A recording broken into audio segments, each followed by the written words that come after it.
ঠিক এখান থেকে সবাই আর কি প্রবেশ করবে এবং প্রবেশ করেই কিন্তু মণ্ডপ প্রাঙ্গণটা কিন্তু অনেক বড়, আর সামনে এখানেই কিন্তু পূজা মণ্ডপ, এবং ওখান থেকে গিয়ে কিন্তু আবার ভেতরে কিন্তু মায়ের কিন্তু দর্শন করতে হবে।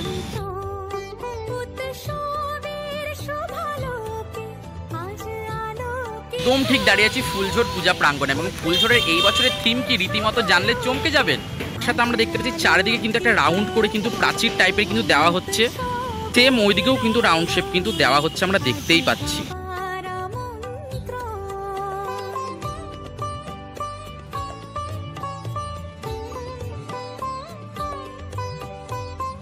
হ্যালো ভিউয়ার্স, আবার তোমাদের সকলকে স্বাগত জানাই তোমাদের প্রিয় চ্যানেল রাধানী ওয়ার্ল্ডে। আশা করছি সবাই খুব ভালো আছো এবং সুস্থ আছো। তো আজকে চলে এসেছি ফুলঝোর, এবং ফুলঝোর সর্বজনীন দুর্গা উৎসব 2024-এর থিম কি সেটা তোমাদেরকে জানি না। তো বেশি দিন চলে এখানে যে প্রস্তুতি চলছে সেটা তোমাদেরকে দেখিনি।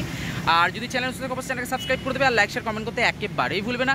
আর ফেসবুক থেকে যদি দেখছো অবশ্যই পেজটাকে কিন্তু ফলো করে দেবে। তো দেখো একদম সরাসরি এসে উপস্থিত হয়ে গেছি ফুলঝোরের পূজা প্রাঙ্গণে। একদম এই দেখতে পাচ্ছ সামনে আমরা দেখতে পাচ্ছি সামনে মণ্ডপ, এবং এইখানটা দেখো একটা প্রবেশ দ্বার, এবং চারিদিকে একটা রাউন্ড টাইপের কিন্তু শেপ কিন্তু দেওয়া হচ্ছে। তার সাথে তোমাদেরকে বলে দিই এখানে একটুখানি বৃষ্টি হয়ে গেল, যার জন্য আমার প্রচণ্ড অসুবিধা। আমি ভেবেছিলাম আরও বেশ কিছু মণ্ডপের প্রস্তুতি আজকে তোমাদেরকে মানে কি আমি করে নেবো এবং তোমাদেরকে পরে এডিট করে দেখাতে পারবো। তো যেহেতু আর কি আকাশে দেখো মেঘলা ওয়েদার, একদম মেঘলা পরিবেশ, যার জন্য আমার মনে হয় না যে আজকে আমি আর কিছু তোমাদেরকে দেখাতে পারবো। বাট তোমাদের আমি জানি তোমাদের যেটা আর কি বিশেষ করে জানার ইচ্ছা সেটা হচ্ছে ফুলঝোরের এই বছরের থিম কি সেটা তোমাদেরকে দেখাবো। দেখো দেখতেই পাচ্ছ সামনে কিন্তু মণ্ডপের কাজ সেটা কিন্তু হয়ে গেছে, এবং তার উপরে যে বাটামের কাজ সেটা কিন্তু হয়েছে। দেখতে পাচ্ছি আমরা বাটামের যে ট্র্যাকচারগুলো সেটা কিন্তু লাগানো হয়ে গেছে, এবং একদম দেখে কিন্তু আমরা এর আগে কিন্তু একদিন কিন্তু আমি কিন্তু লাইভে কিন্তু এসেছিলাম, তোমরা দেখেইছিলে সেই লাইভটা আমি জানি। তো সেদিনকে লাইভে যখন এসেছিলাম তখন এই ওপর দিকে জাস্ট কাজটা হচ্ছিল, আমি তখন বলেছিলাম এই চূড়াটা আরেকটু উঁচু হবে, এবং দেখতে পাচ্ছ চূড়াটা আরেকটু উঁচু হয়ে গেছে। এবং আমরা যদি বলি মণ্ডপের প্রাঙ্গণ যেরকম আর কি প্রত্যেক বছর যেরকম আর কি থাকে, সামনের দিকে এইদিকে থাকে মণ্ডপ এবং এই দিকেই থাকে প্রবেশদ্বার। এখানে একটা বড় দ্বার থাকে যেখান থেকে সকলে আমরা প্রত্যেক বছর প্রবেশ করি, এই বছরও সেরকমই জিনিস আমরা দেখতে পাচ্ছি। তার সাথে তোমাদেরকে বলে দিই যে এই দিকে কিন্তু চারিদিকটা আমরা দেখতে পাচ্ছি একটা রাউন্ড করে কিন্তু শেপ কিন্তু দেওয়া হচ্ছে। দেখতেই পাচ্ছ চারিদিকে একটা প্রাচীরের মতো কিন্তু রাউন্ড করে কিন্তু শেপ কিন্তু দেওয়া হচ্ছে, আমরা সামনে দেখতে পাচ্ছি এইদিকে। এবং বৃষ্টি হচ্ছে, বৃষ্টির মধ্যে দেখো কারিগরদের কত অসুবিধা, তার জন্য ওনারা কিন্তু ভেতরে কিন্তু কাজ করছে। আমরা মণ্ডপের ভেতরে দেখতে পাচ্ছি কাজ হচ্ছে, মানে বিভিন্ন যে বাটামের ট্র্যাকচারগুলো সেটা মণ্ডপের ভেতরে আর কি তৈরি হচ্ছে। এবং এই দেখো বাইরের দিকে দেখো একজন কারিগরকে আমরা দেখতে পাচ্ছি, তিনি কাজ করছেন। তার সাথে এই যে সামনে যে পূজা মণ্ডপ সেটা একদম সরাসরি। যাই হোক, যেটা আর কি তোমাদের বিশেষ করে আর কি জানার ইচ্ছা যে ফুলঝোরের এই বছরের থিম কি, অ্যাকচুয়ালি না রীতিমতো না এমন বৃষ্টিটা নামলো যার জন্য আমি আরও কিছু প্ল্যানিং করে রেখেছিলাম, সেই জায়গাগুলো মনে হয় না আজকে যাওয়া হবে। তো বৃষ্টিটা যেহেতু একটুখানি ছেড়েছে, তোমাদেরকে আমি ফুলঝোর পূজা প্রস্তুতিটা একটুখানি এখানেরটাও অন্তত করে দেখিয়ে দিই, আজকেকার আপডেট তোমাদেরকে দিয়ে দেবো। আর জানি না এখন এরকম যদি মেঘলা পরিবেশ কদিন যদি থাকে তাহলে আবারও তো মানে ভিডিও আসতে খুবই অসুবিধা হবে। আমার তো বৃষ্টি হলে ভিডিও করাটা খুবই অসুবিধা, কারণ তোমরা জানো আমি রীতিমতো যেখানে যাই না কেন সাইকেল নিয়ে যাই। তো যাই হোক, তোমাদের থিমের সম্বন্ধে একটুখানি আলোচনাটাকে করে নিই। অ্যাকচুয়ালি প্রথমেই জানানো দরকার ছিল, কিন্তু প্রথমে আমি জানাই না, যে কোনো থিম পরে রিভিল করি। আর তোমাদের আগের দিন লাইভে আমি বলেই দিয়েছিলাম যে ফুলঝোরের থিমটা কী, যদিও যারা লাইভটা দেখোনি তারা আজকে জেনে যাবে যে ফুলঝোরের থিমটা কী 2024-এর। দেখো সামনে দেখো ফুলঝোরের যে মণ্ডপ থেকে আর কি আমাদের ফুলঝোর সর্বজনীন দুর্গা উৎসব পূজা কমিটির পক্ষ থেকে এখানে একটা ব্যানার দেওয়া হয়েছে, এবং এই ব্যানারে কিন্তু লেখা আছে যে এই বছরের থিম হচ্ছে ডাকঘর। দেখতেই পাচ্ছ এই বছরের যেটা থিম সেটা হচ্ছে ডাকঘর, এবং সামনে দেখো সেই ব্যানারটা কিন্তু আমরা কিন্তু দেখতেই পাচ্ছি। আর একটু কাছে নিয়ে কি দেখাবো কি তোমাদেরকে, চলো আর একটু কাছে চলে এলাম। দেখো দেখতেই পাচ্ছ, এবং ফুলঝোরের এটা হচ্ছে 33তম বর্ষ। তোমাদেরকে তো আর কি জানিয়েলাম যে ফুলঝোর সর্বজনীন দুর্গা উৎসব 2024-এর থিমটা কি, থিমটা হচ্ছে ডাকঘর। কিন্তু আমরা সামনে দেখতে পাচ্ছি একটা পূজা মণ্ডপ, তার সাথে দেখালাম যে চারিদিকটা রাউন্ড করে কিন্তু একটুখানি ঘেরা হচ্ছে। আর আগের বছরের থিমটা কার কার মনে আছে একটু কমেন্টের মাধ্যমে জানাবো তো। মানে একটা দারুণ থিম ছিল, সেই কানে সেই ওং শব্দটা এখনও মানে মনে হয় যেন কানে যেন আমরা যেন শুনতে পাই। তো থিমটার নাম কি ছিল আমার মনে আছে, তোমাদের মনে আছে কিনা সেটাই দেখার বিষয়। তো তোমরা কমেন্ট করে সেটা জানিও। তো যাই হোক, এই বছরের থিম হচ্ছে ডাকঘর, এবং ডাকঘর থিমটা শুনলেই যেন মনের মধ্যে একটা যেন কৌতূহলী প্রশ্ন জেগে ওঠে যে ডাকঘরের থিমটাকে কীভাবে ফুটিয়ে তোলা হবে। দেখো ডাকঘর জিনিসটা কি সেটা হয়তো আমরা হয়তো ঠিকভাবে জানি না, কারণ আমাদের তো কী বলবো ফেসবুক হোয়াটসঅ্যাপ এইসবে আর কি দিন কাটে। তো আমাদের কাউকে ডাকতে হলে ভাই চলে আয় একটু যাবো, হোয়াটসঅ্যাপে মেসেজ করি, ফেসবুকে মেসেজ করি। তো ডাকঘর মানে সেই চিঠিপত্রের যুগ, সেটা সম্ভবত বাবা কাকারা বা তার থেকে আগে যারা ছিল তারা ভালো করে জানবে এই জিনিসটা, এই বিষয়টা। তো আমার মনে হয় সম্ভবত ডাকঘরের উপর হয়তো কেউ চিঠিপত্র নিয়ে আসছে দিয়ে আসছে, হ্যাঁ কিছু সেই পোস্টম্যানদের হয়তো চিত্র করা থাকলো, বা হয়তো এইটা হয়তো একটা ডাক অফিস হচ্ছে, হ্যাঁ, বা বড় পোস্ট অফিস বিভাগ হচ্ছে, হয়তো পোস্ট অফিসের লুক দেওয়া হলো।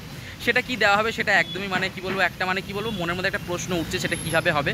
তবে থিমটা কিন্তু ডাকঘর, আর এরকম দুর্দান্ত থিম দেখবার জন্য কিন্তু সবারই মন কিন্তু কি বলবো মানে ব্যাকুল হয়ে ওঠে। কারণ আমরা জানি ফুলঝোর যেটা আছে প্রত্যেক বছরই কিন্তু আমাদের কিন্তু দারুণ দারুণ দারুণ কিন্তু থিম দেয়। আগের বছরে একটা দুর্দান্ত থিম দিয়েছিল, থিমের নামটা আমার মনে আছে কিন্তু তোমাদের বলেছি তোমরা কমেন্ট করে জানাবে যে থিমটা কী ছিল, ঝটপট কিন্তু কমেন্টে কিন্তু করে দাও।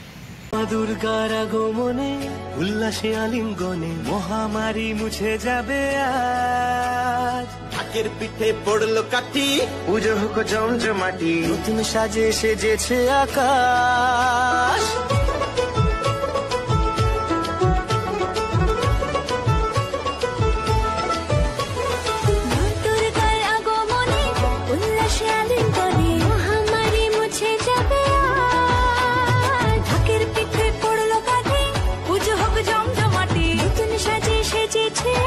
একদম দাঁড়িয়ে আছি মণ্ডপের সামনে, এবং মণ্ডপের সামনে আমরা ভেতর দিকে দেখতে পাচ্ছি যে বিভিন্ন কারিগরেরা কিন্তু একদম জোরদার প্রস্তুতি নিয়ে কাজ করে চলেছেন। সামনের দিকে আমরা তাই দেখতে পাচ্ছি, এবং এইটা হবে সেই প্রবেশদ্বার যেখান থেকে আমরা প্রত্যেকবার প্রবেশ করে জানি, এবং বাহির পথটা তো পেছন দিকে থাকে সেটা আমরা জানি। তার সাথে তোমাদেরকে একটু কাছে নিয়ে গিয়ে দেখাবো। দেখো সামনে দেখো, এখানে দেখো বিভিন্ন বাটামের ট্র্যাকচারগুলো পড়ে আছে, হয়তো বৃষ্টির কারণে যেহেতু এখানে এত কারিগরদের অনেক অসুবিধাও হবে, বৃষ্টির মধ্যে ভিজে কাজ তো কেউ করতে পারে না, যার জন্য আর কি ভেতরে কাজ চলছে। আমি ভেবেছিলাম ভেতর দিকটাও তোমাদেরকে একটু দেখাবো। আমি যেদিন লাইভে এসেছিলাম সেদিন তো তোমাদের ভেতরের দিকটা দেখিয়েছিলাম, কিন্তু ওইদিকে মেশিন চলছে, আওয়াজটাও হয়তো ঠিক করে আসবে না। সামনে ভেতরে বিভিন্ন কারিগরেরা কাজ করে চলেছে, এবং ভেতরে যে ছাউনি বা পলিথিনের প্লাস্টিক যেটাই বলো না কেন উপরে যেটা দেওয়া হয় ছাউনি, সেটা কিন্তু দেওয়া হয়ে গেছে। তার সাথে তোমাদেরকে দেখো আমি দেখাচ্ছিলাম যে চারিদিকটা একটা রাউন্ডের মতো একটা শেপ দেওয়া হচ্ছে, সেটা একটু তোমাদেরকে দেখাচ্ছি। দেখো চারিদিকে বাটামের টুকরো টুকরো পড়ে আছে, বাঁশ টাস পড়ে আছে। যদি বলো কাজের কথা, কাজ কিন্তু এখনও কিন্তু অনেকটাই কিন্তু বাকি, কারণ মণ্ডপে আমরা দেখতে পাচ্ছি এখনও অনেকটাই কাজ কিন্তু বাকি আছে। জাস্ট যে বাটামের যেই ট্র্যাকচারটা সেটা জাস্ট মারা হচ্ছে, এর উপর হয়তো প্লাইয়ের কাজ হবে তারপর। এবং সামনের দিকে না একটা না ভাড়া টাইপের বাঁধা হয়েছে, এইখানে একটা ভাড়া টাইপের বাঁধা হয়েছে, তার উপরে চেপে কিন্তু তারা হয়তো কাজ করছিলেন। যেহেতু বৃষ্টি হয়েছে যার জন্য হয়তো এখন আর কেউ চাপছেন না, এবং এর উপরে চেপেই কিন্তু এই বাটামের কাজগুলো হয়েছে। দেখতেই পাচ্ছ একটা খুব সুন্দর কিন্তু লুক কিন্তু আমরা কিন্তু সামনে কিন্তু মানে আর কি দেখতে পাচ্ছি। একটুখানি পেছন দিকে এগিয়ে যাচ্ছি এবং দেখো তোমাদেরকে দেখাচ্ছি, জাস্ট তোমরা একটুখানি সামনের দিকে তাকিয়ে দেখো। মানে ভাবো এখনও তো কিছুই কাজ হয়নি, তাতেই যদি এত সুন্দর লাগে, তাহলে যখন পুরোপুরি যখন কমপ্লিট হয়ে যাবে তখন কত সুন্দর লাগবে, তাই না? তো যাই হোক, যেটা আর কি বলছিলাম, দেখো পুরো মণ্ডপ প্রাঙ্গণ জুড়ে কিন্তু আমরা দেখতে পাচ্ছি বেশ একটা কিন্তু রাউন্ড শেপ কিন্তু দেওয়া হচ্ছে, এবং ওপরে খালি বাঁশের কাজটা হয়েছে, এবং নিচের দিকে অল্প অল্প করে আর কি বাটাম মারা হয়েছে, যে নিচে অল্প অল্প বাটাম মারা হয়েছে। এখনও কিন্তু প্রচুর প্রচুর প্রচুর কাজ বাকি, আর আমার মনে হয় হাতে মনে হয় দিন গোনা মনে হয় 20-25 দিনের থেকে মনে হয় আর কিন্তু বেশি দিন কিন্তু নাই। সেম কিন্তু ওই দিকটাতেও কিন্তু সেই রাউন্ড শেপ দেওয়া হয়েছে, তার সাথে নিচের দিকে একটু বাটামের কাজ হয়েছে। এবং সামনে তোমাদেরকে দেখো এই দিকটাতেও একটুখানি একটুখানি দেখাবো যে এখানেও কিন্তু বিভিন্ন বাটামের যে ট্র্যাকচার সেটা কিন্তু বানিয়ে রাখা হয়েছে। সামনে আমরা দেখতে পাচ্ছি, এই দেখো রীতিমতো আমরা দেখতে পাচ্ছি এখানেও বিভিন্ন ট্র্যাকচার কিন্তু বানিয়ে কিন্তু রাখা হয়েছে। তো চারিদিকের দৃশ্যটা দেখিয়ে নিলাম, নিশ্চয়ই তোমরা ভাবছো ওইটা প্রবেশদ্বার, সেটাও তোমাদেরকে বললাম। আর ভেতরের দৃশ্যটা কিন্তু আমি এর আগের দিন কিন্তু লাইভে কিন্তু দেখিয়েছিলাম।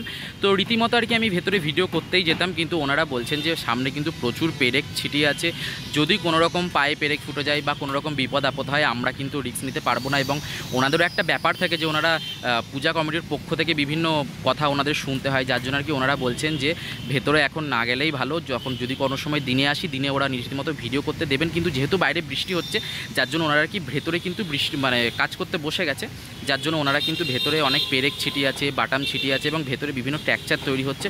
ওনারা বলছেন যে আজ নয় অন্য সময় এলে নিশ্চয়ই ভেতরের ভিডিওটা করতে দেবো, যদিও আমি পরে আবার আসতে পারবো কিনা জানি না। তো যাই হোক, ওনারা তো ওনাদের যেটা দায়িত্ব সেটাই পালন করছেন, এতে আগের কিছু নেই। আমিও বলবো রাগ করে কোনো লাভ নেই, কারণ তারা কিন্তু অনেক পরিশ্রম করে কিন্তু আমাদের এত সুন্দর সুন্দর মণ্ডপ উপহার দেন, যার জন্য তাদেরকে কুর্নিশ জানাই। এবং তাদের কাজে খুব একটা বিরক্ত করাও আমাদের সাজে না। তার মধ্যেও এখানে যেটা থিম সেটা তোমাদেরকে জানিলাম, বাইরের দৃশ্যটা দেখিয়ে নিলাম। আর আগের দিন লাইভে কিন্তু দেখিয়ে নিয়েছিলাম যে ভেতর দিকে ছাউনিটা হয়ে গেছে ওপরের, আর ভেতরে অনেকটাই কাজ হয়ে গেছে, ফ্লোর হয়ে গেছিলো। তো সেই লাইভটা যদি পারো আরেকবার দেখে নিও যারা না দেখে থাকো। আর যেহেতু ওদের ডিস্টার্ব করে একদমই লাভ নাই, আজকের ভিডিওটা এখানে শেষ করছি। সকলে সুস্থ থেকো, ভালো থেকো। যদি ভিডিওটা ভালো থেকো সেটা লাইক করে দিও, চ্যানেল সাবস্ক্রাইব করে দিও। আর ফেসবুক থেকে যদি দেখছো অবশ্যই আমাদের পেজটাকে কিন্তু ফলো করে দিও। আর দুর্গাপুরের নানা রকমের আপডেটের জন্য রাধানী ওয়ার্ল্ডের সাথে কিন্তু যুক্ত থাকতেই হবে। সকলে সুস্থ থেকো, ভালো থেকো, চলো টাটা। ধর্ম বর্ণ কিবা বয়সে সীমানা ছাড়িয়ে আজি প্রতি গৃহ কোন পর স্বজন নব সাজে উঠতে সাজিয়ে।